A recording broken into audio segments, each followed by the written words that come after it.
Hi అండి, welcome back to my channel. ఈ సంవత్సరం సమ్మక్క తల్లి జాతర మొదలైంది కదా. మేమైతే 5-6 రోజుల ముందే తల్లిని దర్శించుకోవడానికి మేడారం అయితే వచ్చాం. ముందు గట్టమ్మ తల్లి దగ్గరికి వెళ్ళి అమ్మవారిని దర్శించుకొని ఇక్కడికి వచ్చాం. ఇంకా ఇక్కడ జనాలు మాత్రం ఎక్కడెక్కడి నుంచో పెద్ద ఎత్తున వచ్చారు. అమ్మవారిని చూడడానికి తప్ప ముట్టుకోవడానికైతే వీలు లేకుండా ఇక్కడ కనీలైతే కట్టారు. ఒకప్పుడైతే తల్లి దగ్గరికి వెళ్ళి తల్లిని ముట్టుకొని దర్శించుకొని వచ్చేవాళ్ళం. ఇప్పుడే ఇక్కడ కన్స్ట్రక్షన్ అయితే జరుగుతుంది. ఇంకా మనకి మేడారం అంటే గుర్తుకొచ్చేది బంగారం, మేకపోతులు, కోళ్ళు, పగిడిద్దరాజు, జంపన్నవాగు, చిలకలగుట్ట కదా. ఇంకా తల్లిని మాత్రం సక్సెస్ఫుల్గా మేమైతే దర్శించుకొని ఇంకా మా బంగారం అయితే తీసుకొని మేము ఉన్న ప్లేస్కి అయితే వెళ్తున్నాం. ఇంకా అక్కడి నుంచి తల్లి అమ్మవారు పుట్టిన ఊరు ములుగు జిల్లా బయ్యక్కపేట, ఇక్కడికైతే వచ్చాం. ఇది సమ్మక్క తల్లి పుట్టిన ఇల్లాట. ఇక్కడికి వచ్చాక కొంతమంది పెద్దవాళ్ళు అయితే ఉన్నారు. వాళ్ళు అమ్మ గురించి అయితే సమ్మక్క తల్లి గురించి వివరించి చెప్పారు. ఇక్కడ పెద్ద పుట్ట కనిపిస్తుంది కదా, ఇక్కడ దీనిలో ఒక పాము ఉంది, అమ్మవారు స్వరూపం ఉంది అని చెప్పైతే అన్నారు.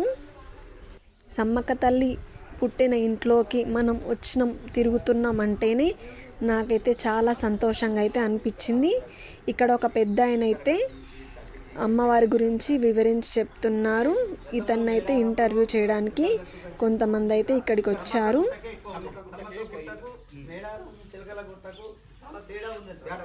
సమ్మక్క గుట్టకును మేడారం చిలకల గట్టుకు చేరతాడ. అసలు సమ్మక్క పుట్టిందే ఈ బయ్యక్కపేటలో, ఆ గుట్టకు పుట్టింది. చిలకల గట్టు అంటే మనం సృష్టించి మనం తీసుకుపోయి ఆ తల్లిని ఆనించి తీసుకుపోతున్నాం, కానీ అసలు పుట్టిందే బయ్యక్కపేట గుట్టకి.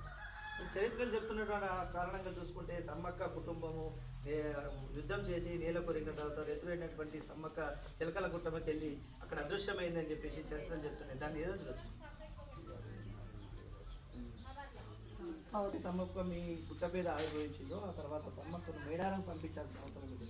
మేడారం ఇక్కడ సిద్ధదేవి వాళ్ళు అక్కడ వడ్డెలు మేడారమే ఉన్నాడు.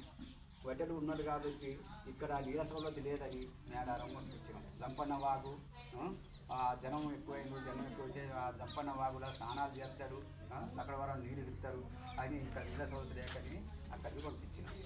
ఇది ఇక్కడ ఉన్నటువంటి చందా వంశస్థులు చెప్తున్నటువంటి పరిస్థితి అవుతుంది. ఇక ప్రధానంగా మేడారంకు అదేవిధంగా ఇక్కడ ఉన్నటువంటి బయ్యక్కపేటకు మధ్యలో ఒక జంపన్న వాగు మధ్యలో ఉండేది. దాన్ని సంపెంగ వాగు అంటారు.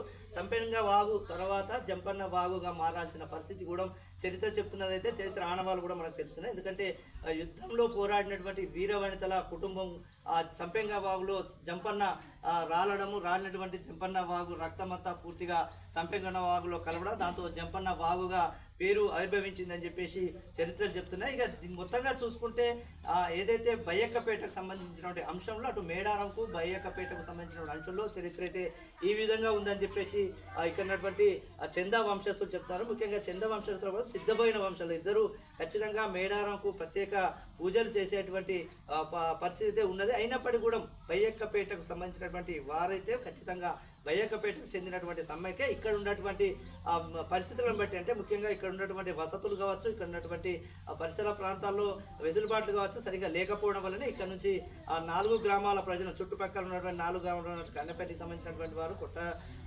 దానికి సంబంధించిన వాళ్ళు అందరూ కలిసి ఏకమయ్యి ఇక్కడ నుంచి సమ్మక్కను మేడారంకు పంపించాము అని చెప్పేసి ఇక్కడ ఉన్నటువంటి బయ్యక్కపేట చందా వంశస్థులు గ్రామస్తులు చెప్తున్నట్టు అంశం అయితే కొనబడుతుంది. ఇక మొత్తంగా చూసుకుంటే ఈరోజు గ్రౌండ్ రిపోర్ట్లో మనం ప్రధానంగా తెలుసుకున్న అంశం ఏంటంటే మేడారం జాతరకు సంబంధించిన అంశంలో 4 వారాల పాటు 4 రకాల పూజలు జరుగుతాయో, 4 రకాల పూజలు అక్కడ ఏమైతే పూజలు జరుగుతాయో అలాంటి పూజలే సేమ్ అమ్మవారికి కావాల్సినటువంటి. ఇంకా ఫైనల్గా వీళ్ళ ఇంటర్వ్యూ కంప్లీట్ అయ్యాక ఇంకా మమ్మల్ని కూడా ఇంకా భక్తుల్లాగా వచ్చారు కదా, మీకు ఇక్కడ ఎలా అనిపించింది మీ మాటల్లో చెప్పండి అని చెప్పి మమ్మల్ని కూడా అడిగారు. ఇంకా ఫైనల్గా మేమైతే చెప్పాము ఇక్కడ కొంచెం డెవలప్ చేస్తే బాగుంటుంది అని అయితే మేమైతే అన్నాము. మాకైతే తల్లిని దర్శించుకోవడం చాలా సంతోషం అనిపించింది.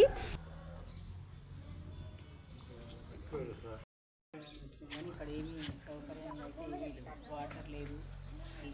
ఇంకా ఫైనల్గా నన్నైతే మీరైతే చెప్పండి అనేసరికి నాకు అసలు ఏం చెప్పాలో అర్థం కాలేదు. ఇంకా సడన్గా అడిగితే ఏమని చెప్తాం, నేనైతే ఏమనుకోలేదు. ఇంకా నా నోటికి వచ్చింది ఏదో అలా చెప్పేసా. ఇంకా నాకైతే నవ్వు వస్తుంది, ఏంటి నన్ను అడుగుతున్నారు అని అనుకున్నా. కాకపోతే ఇంకా చెప్దాంలే ఏముంది అని చెప్పి ధైర్యం చేసా.